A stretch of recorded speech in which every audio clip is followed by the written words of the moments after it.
नमस्कार। आज का जो वीडियो है बहुत ही अच्छा है। एक बात आप लोग देखते होंगे कि हम लोग कभी कभी काम में व्यस्त हो जाते हैं और हम लोग को पेशाब लगा रहता है सफ़र के दौरान।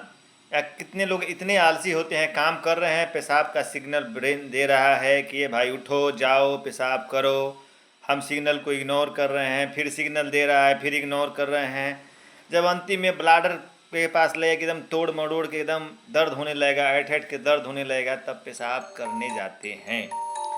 आज का वीडियो इसी के लिए है कि पेशाब अगर आप लग रहा है, पेशाब आपको ब्लाडर फुल हो रहा है और पेशाब अगर आप रोक के रखते हैं तो आपके स्वास्थ्य पर क्या प्रभाव पड़ता है। क्या पेशाब रोकना अच्छी बात है? क्या इससे कोई खतरा नहीं है? कि या इससे बहुत बड़ा खतरा है, या बहुत सारे बीमारियों का समावेश आपके शरीर में होने वाला है। आयुर्वेद में और ग्रंथों में कहा गया है कि मनुष्य को कोई भी वेग नहीं रोकना चाहिए। यानी कि कोई भी वेग, उल्टी हो, पेशाब हो, पैखाना हो, कोई भी वेग, छींक हो, कोई भी वेग रोकिएगा तो उसका परिणाम उल्टा पड़ेगा। Action and reaction is equal and opposite.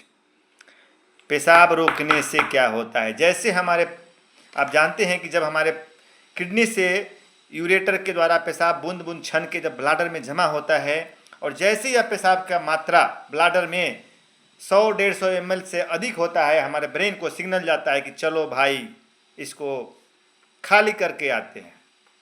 खाली करने का सिग्नल आ रहा है, हम काम कर रहे हैं, व्यस्त हैं, थोड़ा देर बाद जाएंगे, बात कर रहे हैं, मोबाइल चला रहे हैं। आजकल मोबाइल चलाने वाले लोग को इसका ज़्यादा देखने को मिलता है।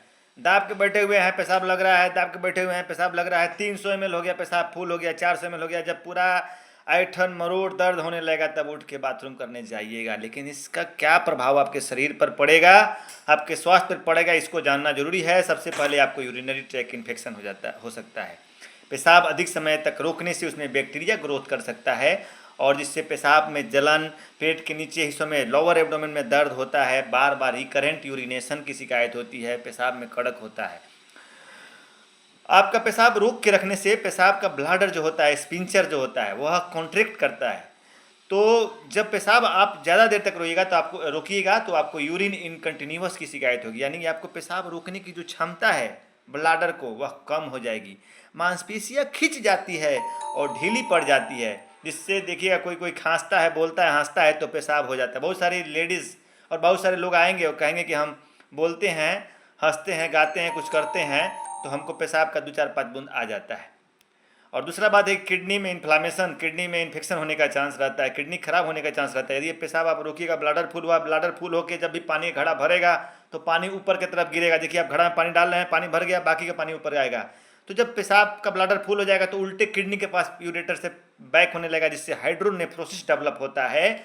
और यह हाइड्रोनेफ्रोसिस आपको जाके क्रोनिक किडनी डिजीज में कन्वर्ट हो सकती है, यानी आपकी किडनी भी फेल हो सकती है, और किडनी और ब्लाडर में पथरी भी बन सकता है।